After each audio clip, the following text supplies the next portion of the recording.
Without objection. Thank you, Mr. Speaker. Plans, rumors, and war propaganda for attacking Syria and disposing Assad has been around for many months. This past week, however, it was reported that the Pentagon indeed was finalizing plans to do just that. In my opinion, all the evidence to justify this attack is bogus. It is no more credible than the pretext given for the 2003 invasion of Iraq or for the 2011 attack on Libya. The total waste of those wars should cause us to pause before this all-out effort at occupation and regime change is initiated against Syria. There are no national security concerns that require such a foolish escalation of violence in the Middle East. There should be no doubt that our security interests are best served by completely staying out of the internal strife now raging in Syria. We are already too much involved in supporting the forces within Syria, anxious to overthrow their current government. Without outside interference, the strife, now characterized as a civil war, would likely be non-existent.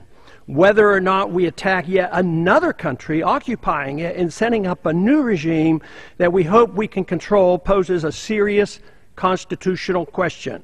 From where does a president get such authority?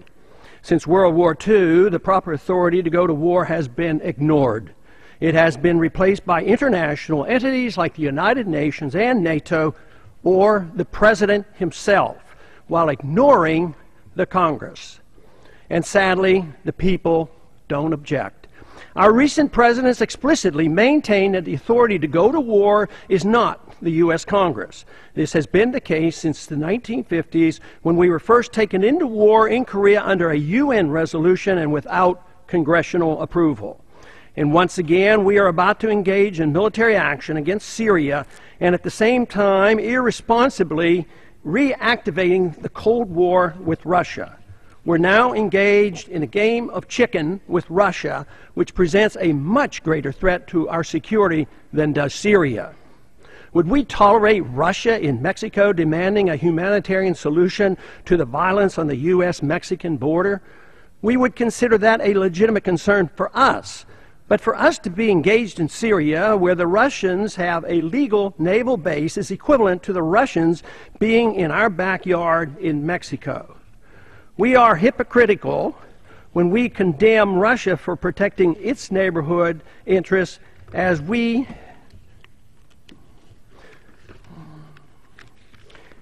claim we are doing the same ourselves thousands of miles from our shore. There's no benefit for us to be picking sides, secretly providing assistance and encouraging civil strife in an effort to effect regime change in Syria. Falsely charging the Russians with supplying military helicopters to Assad is an unnecessary provocation. Falsely blaming the Assad government for a so-called massacre perpetrated by a violent warring faction, rebel faction, is nothing more than war propaganda. Most knowledgeable people now recognize that the planned war against Syria is merely the next step to take on the Iranian government, something the neocons openly admit. Controlling Iranian oil, just as we have done in Saudi Arabia and we are attempting to do in Iraq, is the real goal of the neoconservatives who have been in charge of our foreign policy for the past couple of decades. War is inevitable without a significant change in our foreign policy, and soon. Disagreements between our two political parties are minor. Both agree the sequestration of any war funds must be canceled. Neither side wants to abandon our aggressive and growing presence in the Middle East and South Asia.